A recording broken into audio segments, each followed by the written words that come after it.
તો હવે આજે આપણે સુરેખ તાર હોય એના કારણે ઉત્પન્ન થતું વિદ્યુત ક્ષેત્રની તીવ્રતા શોધીએ. L લંબાઈના લેમ્ડા જેટલી રેખીય વિદ્યુતભાર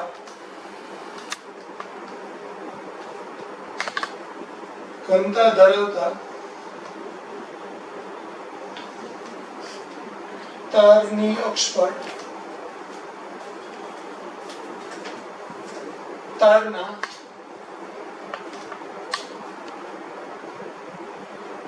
એક છેડેથી r અંતરે ઉદ્ભવતી વિદ્યુત ક્ષેત્રની તીવ્રતા.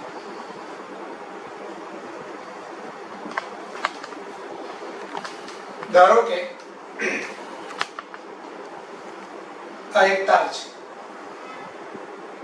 તારની લંબાઈ L છે. હવે આ એક છેડેથી r અંતરે એની અક્ષ પર P બિંદુ આવેલું છે. આ P બિંદુએ વિદ્યુત ક્ષેત્રની તીવ્રતા શોધવી છે. તો આ P બિંદુએ વિદ્યુત ક્ષેત્રની તીવ્રતા શોધવા માટે આપણે P બિંદુથી x અંતરે આવેલો તારનો dx જાડાઈનો એક સૂક્ષ્મ ખંડ ધ્યાનમાં લઈશું. આ ખંડની જાડાઈ છે dx અને આ ખંડનું P બિંદુથી અંતર છે x. તો આ ખંડ પરનો વિદ્યુત ભાર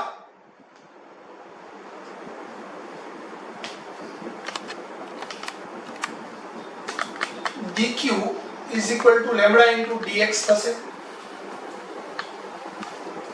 હવે આ dq વિદ્યુત ભારને કારણે P બિંદુ પાસે ઉદ્ભવતી વિદ્યુત ક્ષેત્રની તીવ્રતા તો dE = k dq / x² થશે. જો મારે સમગ્ર તાર વડે ઉદ્ભવતી વિદ્યુત ક્ષેત્રની તીવ્રતા લેવી હોય તો મારે d નું સંકલન કરવું પડે. તો પહેલા તો આપણે આ k લેમ્ડા dx / x² લઈશું. તો E = સંકલન d = સંકલન k લેમ્ડા dx / x². હવે સંકલનની લિમિટ તો અહીંથી r અંતર છે અને આ બિંદુનું અંતર થશે r + l. તો સંકલનની લિમિટ થશે r થી r + l. k લેમ્ડા અચળ છે.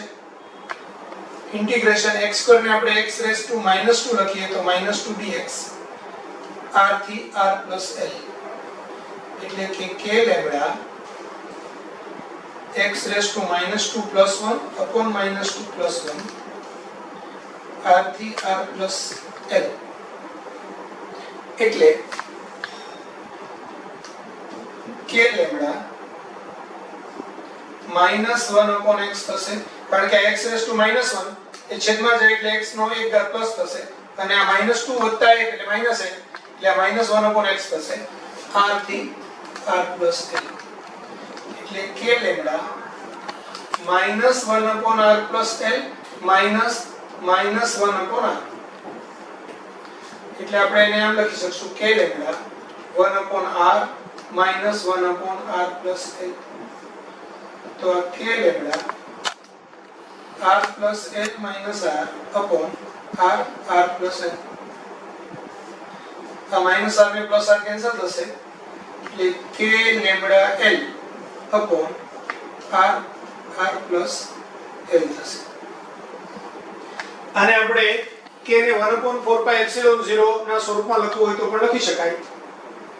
તો આપણે આમ પણ લખી શકીએ કે 1/4πε0 લેમ્ડા l / r + l.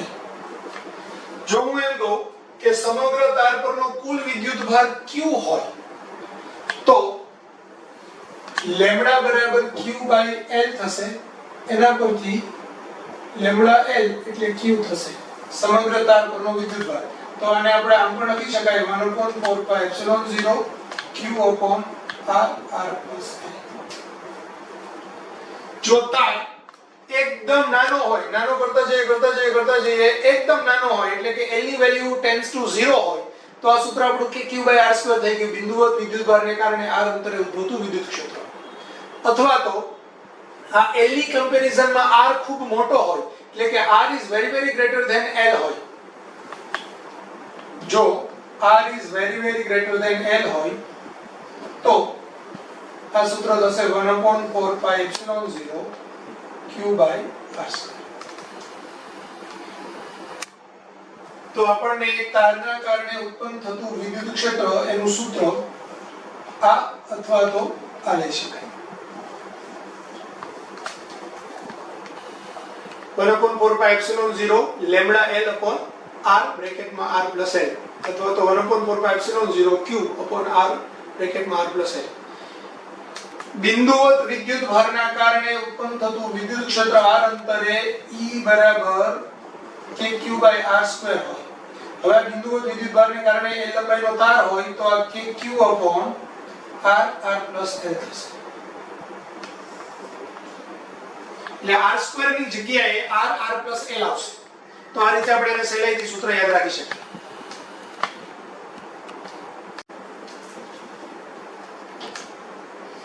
હવે આ એક તાર આમ છે. તાર ઉપર વિદ્યુત ભારનું વિતરણ થયેલું છે.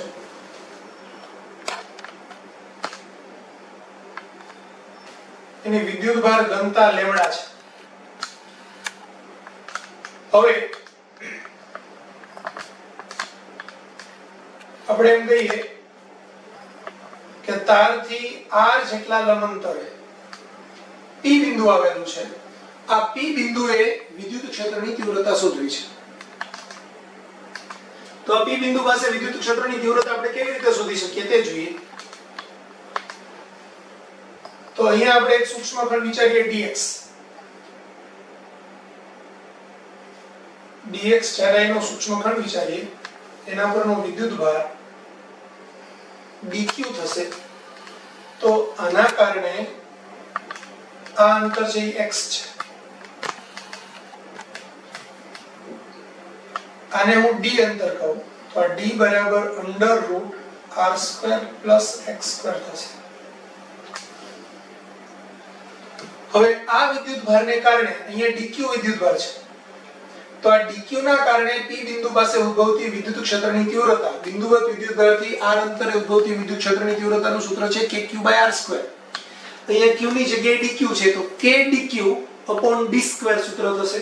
એટલે અહીંયા વિદ્યુત ક્ષેત્રની તીવ્રતા આમ આવશે de. હવે જો આ ખૂણો થીટા હોય તો d ને આપણે બે ઘટક લઈ શકીએ. એક થશે de cos θ અને બીજો ઘટક થશે de sin θ. હવે આ જે de sin θ ઘટક આવ્યો તે આપણને અહીંયા મળે છે. એવી જ રીતે અહીંથી અહીંયા એક આપણે બીજો ખંડ વિચારીએ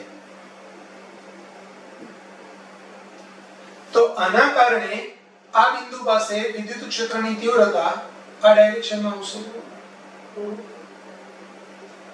d.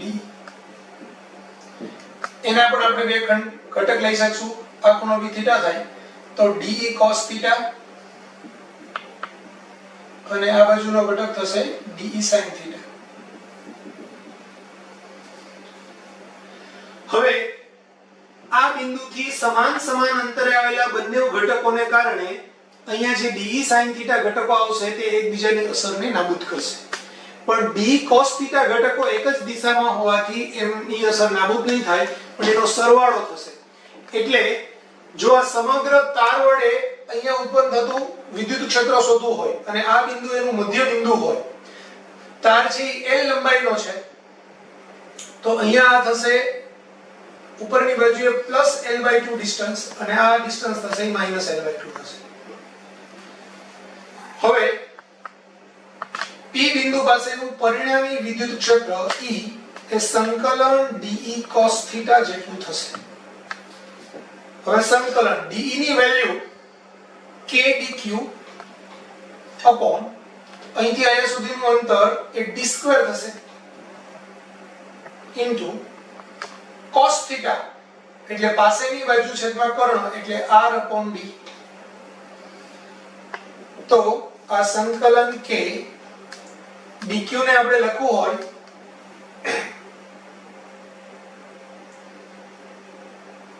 તો લેમ્ડા dx upon d નો ઘન into r એટલે k lambda r dx upon હવે d ની કિંમત મૂકીએ તો r² plus x² raised to 1/2 એનો ઘન એટલે કે k lambda r integration dx upon r² plus x² raised to 3/2 આવશે. હવે r² plus x² raised to 3/2 છે, આનું ઇન્ટિગ્રેશન મારે કરવું છે. તો આ ઇન્ટિગ્રેશન થોડું અઘરું છે પણ આપણે એને કરવાની ટ્રાય કરીએ.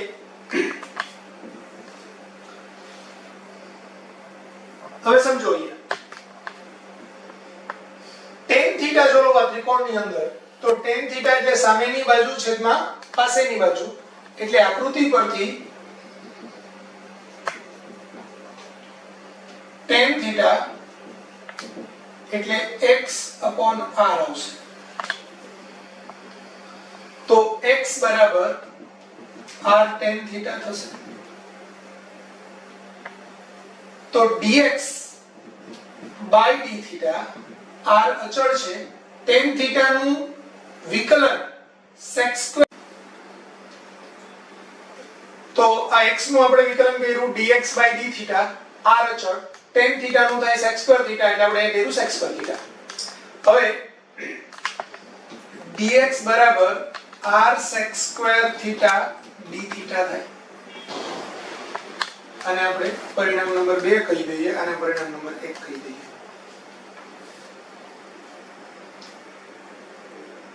હવે r² plus x² બરાબર r² plus x ની કિંમત r tan θ છે એટલે x² એટલે r² tan² θ થાય. r² કોમન કાઢું તો 1 plus tan² θ, 1 plus tan² θ એટલે sec² θ. તો આ પરિણામ નંબર 3 થશે. 2 અને 3 ની કિંમત 1 માં મૂકતા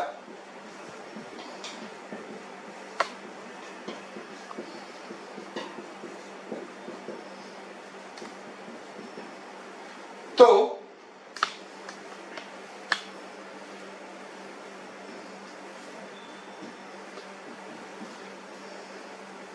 E is equal to k lambda r integration dx ની કિંમત r sec² θ dθ મૂકું છું. r sec² θ dθ છેદમાં બ્રેકેટ ની અંદર r² plus x² ની કિંમત r² sec² θ મૂકું છું.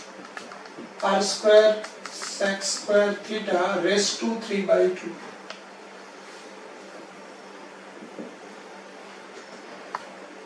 તો k લેમ્ડા r² r ને બાદ લઈ લો, sec² θ dθ છેદમાં r નો સ્ક્વેર એનું 3/2 એટલે 2 2 કેન્સલ થાય એટલે r નો ઘન થાય, અહીંયા આ sec નો ઘન થાય θ. આ r² અને અહીંયા r નો ઘન કેન્સલ થાય એટલે એક r બચે. અહીંયા આ sec² θ અને અહીંયા sec³ θ છે એટલે 1/sec θ બચશે અહીંયા. તો k lambda 1/r sec θ dθ એટલે k lambda by r 1/sec θ એટલે cos θ થાય એટલે cos θ dθ.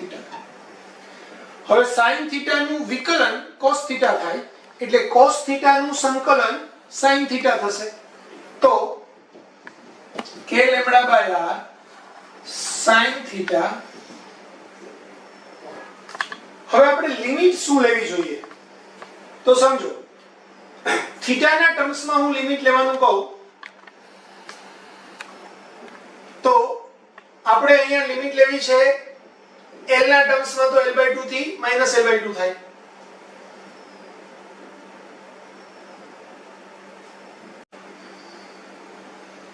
હવે જો આપણે એમ કહીએ કે અહીંની સાથેનો ખૂણો એ આલ્ફા હોય અને આ એનું મધ્ય બિંદુ હોય તો આ બાજુનો ખૂણો બી આલ્ફા થશે. તો આ થીટા ખૂણો છે એ આલ્ફા છે, એટલે આ બાજુનો ઉપરનો ખૂણાને આપણે પ્લસ આલ્ફા લઈએ તો થીટાના ટર્મ્સમાં જો મારે એંગલ લેવું હોય તો એ પ્લસ આલ્ફા થી માઈનસ આલ્ફા આવું થશે. એટલે આપણે અહીંયા લિમિટ લેવી પડશે થીટાના ટર્મ્સમાં એ minus alpha to plus alpha. એટલે આ minus alpha to plus alpha લેવી પડે. તો k lambda by r sin theta, sin થીટાની જગ્યાએ sin alpha minus sin minus alpha. એટલે k lambda by r sin alpha. હવે sin ની અંદર થીટા હોય તો આપણને ખ્યાલ છે કે sin માઈનસ થીટા બરાબર માઈનસ sin થીટા થાય. તો આ માઈનસ આલ્ફા ની sin અંદરથી બહાર નીકળે એટલે આ પ્લસ sin આલ્ફા થાય. એટલે k alpha by r 2 sin alpha આવો આપણને મળે. પછી sin આલ્ફા ની આપણે કિંમત મૂકવી હોય તો આ સામેની બાજુ l/2 અપોન કર્ણ અંડર રૂટ l/2 નો સ્ક્વેર વત્તા r નો સ્ક્વેર એમ લઈ શકાય. એટલે k lambda by r 2k lambda by r sin alpha થાય. અને એની લિમિટ લેવી હોય તો 2k lambda by r sin alpha એટલે l/2 upon under root l square l/2 નો સ્ક્વેર પ્લસ r સ્ક્વેર.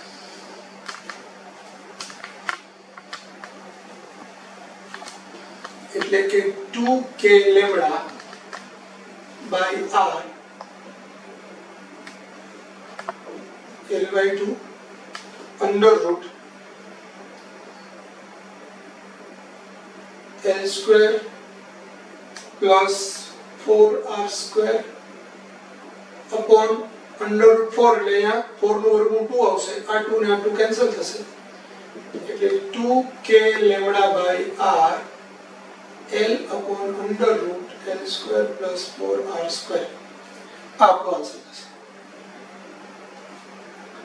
કોઈ l લંબાઈના તારના મધ્ય બિંદુથી r જેટલા લંબ અંતરે ઉદ્ભવતી વિદ્યુત ક્ષેત્રની તીવ્રતાનું સૂત્ર થાય. હવે ખાસ એક બીજું ધ્યાન રાખો, જો આ અનંત લંબાઈનો તાર હોય એટલે કે આ ઇન્ફિનિટિવ ડિસ્ટન્સ સુધી આમ જતો હોય અને આ બાજુ બી ઇન્ફિનિટિવ ડિસ્ટન્સ સુધી જતો હોય તો આ આલ્ફા અને માઈનસ આલ્ફા ની જગ્યાએ આ ખૂણો છે અનંત અંતરે આમ વધતા વધતા વધતા π/2 નો થાય. કે આ લિમિટ પ્લસ π/2 થી માઈનસ π/2 સુધીની લેવી પડે. તો અનંત લંબાઈના તાર માટે આ સૂત્ર એ E = k લેમ્બડા r બ્રેકેટમાં sin π/2 minus minus plus sin π/2 થાય. એટલે કે આ sin π/2 એટલે 1 1 + 1 એટલે 2 તો 2k લેમ્બડા બાય r થાય. ઇન્ફિનિટિવ ડિસ્ટન્સ ના તાર માટે આ સૂત્ર E બરાબર 2k લેમ્બડા બાય r થાય. 2k આપણે k = 1/4πε0 લઈએ છીએ. એટલે 2k = 1/2πε0 લેવાય. તો ઘણી વખત આ સૂત્ર E = 1/2πε0 લેમ્બડા બાય r આવી રીતે પણ દર્શાવવામાં આવે છે.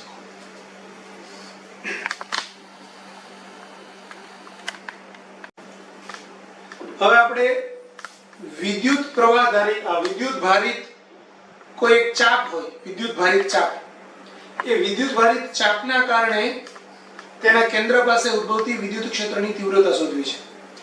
ધારો કે વિદ્યુત ભારિત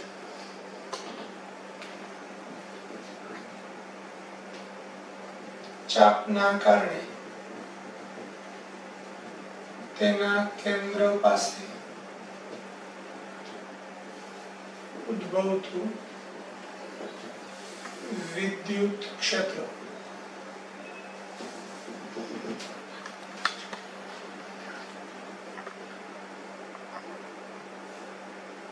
તો આપણે એમ કહીએ કે આવી એક ચાપ છે, આ એનું કેન્દ્ર છે.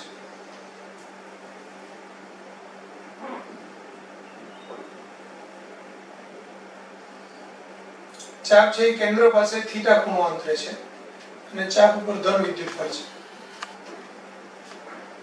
ચાપની રેખીય વિદ્યુતભાર ઘનતા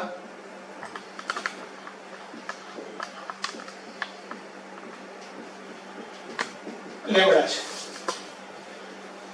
તો આ ચાપના કારણે કેન્દ્ર પાસે કેટલું વિદ્યુત ક્ષેત્ર ઉત્પન્ન થાય તે આપણે શોધવું છે.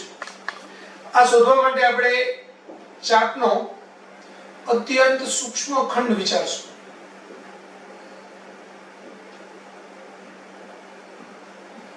આ ખંડ એની લંબાઈ dx છે અને એનો વિદ્યુતભાર dq છે. તે કેન્દ્ર પાસે થીટા ખૂણો અંતરે છે અને આપણે જો થીટાને વેરીએબલ ગણીએ અત્યારે હાલ પૂરતો, તો આપણે થીટાને આ ખૂણો થીટા લઈશું.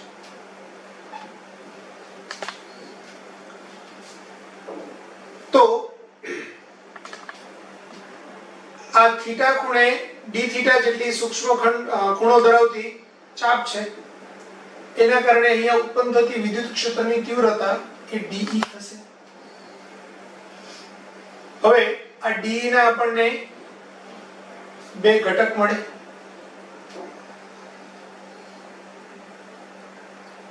જો આ ખૂણો થીટા હોય તો આ ખૂણો પણ થીટા થશે, એટલે આ બાજુનો ઘટક મળશે dE cos થીટા અને આ ઘટક મળશે dE sin થીટા.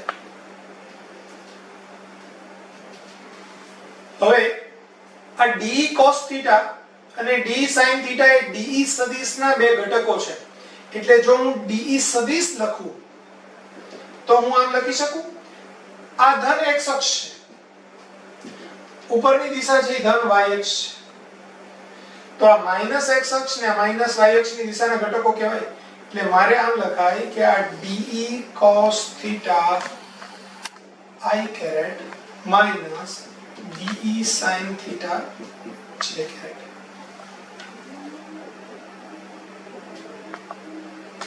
તો minus dE cos theta I caret વત્તા sin થીટા j કેરેટ આમ આપણે લખીશું. હવે dE એટલે શું? તો dE એટલે k dq upon, હું એમ કહું કે આની ત્રિજ્યા r છે, તો k dq by r square થશે. કારણ કે અહીંયા dq વિદ્યુતભાર છે અને આ બિંદુ છે એનાથી r અંતર, એટલે કે ત્રિજ્યા જેટલા અંતરે આવેલું છે ગણી શકાય. તો k dq by r square cos theta I caret વત્તા sin થીટા j, માઈનસ ની સાઈન કોમન કાઢી છે. હવે માઈનસ k dq ની જગ્યાએ આપણે શું લખી શકીએ? તો આની લંબાઈ છે dx છે, આની રેખીય વિદ્યુતભાર ઘનતા લેમ્ડા છે, તો હું આમ લખી શકું lambda dx upon r square cos theta I caret plus sin theta j caret. હવે dx એ ચાપની લંબાઈ છે, તો રેડિયનમાં ખૂણો એટલે ચાપની લંબાઈ છેદમાં ત્રિજ્યા. તો હું એમ કહી શકું કે રેડિયનમાં ખૂણો d થીટા એટલે dx ના છેદમાં r થાય. તો હું dx ની કિંમત r d થીટા લખી શકું. તો dx ની જગ્યાએ જો હું r d થીટા લખું તો minus k lambda by r square r d theta બ્રેકેટમાં cos theta I caret plus sin theta j caret થશે. એક r r કટ થશે એટલે આ minus k lambda by r cos theta I caret plus sin theta j caret d theta થશે. હવે આ શું મળ્યું મને તો કે અહીંયા આ સૂક્ષ્મ ખંડના કારણે અહીંયા ઉત્પન્ન થતી વિદ્યુત ક્ષેત્રની તીવ્રતા મળી, પણ મારે તો આખી ચાપના કારણે ઉત્પન્ન થતી વિદ્યુત ક્ષેત્રની તીવ્રતા જોઈએ છે. અહીંયા કયું વેરીએબલ છે તો કે d થીટા છે, એટલે મારે લિમિટ મૂકવી પડે સંકલનની. એ કયા સ્વરૂપમાં મૂકવી પડે? થીટાના સ્વરૂપમાં. તો ચાપ સ્ટાર્ટ ક્યારથી થાય છે તો કે આપણી રેફરન્સ લાઈન છે, રેફરન્સ લાઈન થી ખૂણો સ્ટાર્ટ થાય છે, એટલે શરૂઆતનો ખૂણો 0 કહેવાય. 0 થી એ ખૂણો વધતા વધતા કેટલો થાય છે તો કે જો હું આખા ખૂણાને અહીંથી આટલા ખૂણાને આલ્ફા ગણું તો મારે એની લિમિટ છે 0 થી આલ્ફા સુધીની લેવી.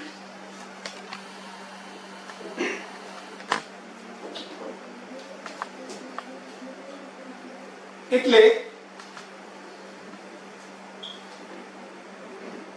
Minus k lambda by r E is equal to integration cos theta I caret plus sin theta j caret d theta 0 થી alpha. તો minus k lambda by r cos theta નું સંકલન, હવે sin theta નું વિકલન cos theta થાય એટલે cos theta નું સંકલન sin theta થાય, તો sin theta I caret plus અહીંયા sin theta નું વિકલન માઈનસ cos theta થાય, સોરી cos theta નું સંકલન વિકલન છે માઈનસ sin theta થાય એટલે sin theta નું સંકલન માઈનસ cos theta થશે, એટલે આ માઈનસ cos theta છે લિમિટ 0 થી અલ્ફા. તો minus k lambda by r sin alpha I caret minus cos alpha j caret minus sin 0 I caret minus plus cos 0 j caret. minus k lambda by r sin 0 એટલે 0 થાય એટલે આ sin alpha I caret cos 0 એટલે 1 થાય તો cos alpha j caret plus j caret minus ની sine અંદર આપી દો તો k lambda by r minus sin alpha I caret plus cos alpha j caret minus j caret એટલે k lambda by r minus sin alpha I caret plus cos alpha minus 1 j caret.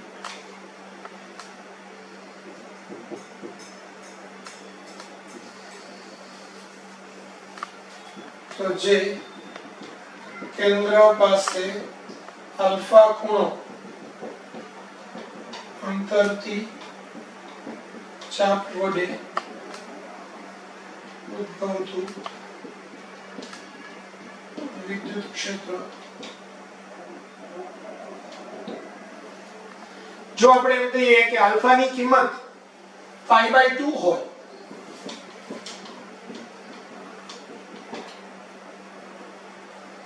तो E बराबर k lambda by r sin π/2 એટલે 1 થાય એટલે minus I caret plus cos π/2 એટલે 0 થાય એટલે આ -1 minus j caret આવું થશે અને એનું મૂલ્ય કહીએ આપણે માનાંકમાં e સદિશ તો આ k lambda by r under root -1 નો વર્ગ વત્તા -1 નો વર્ગ એટલે √2 થાય તો એ √2 k lambda by r થશે અને હજુ એક એનો બીજો કિસ્સો પણ લઈ લઈએ આપણે કે જો આલ્ફા બરાબર પાઈ હોય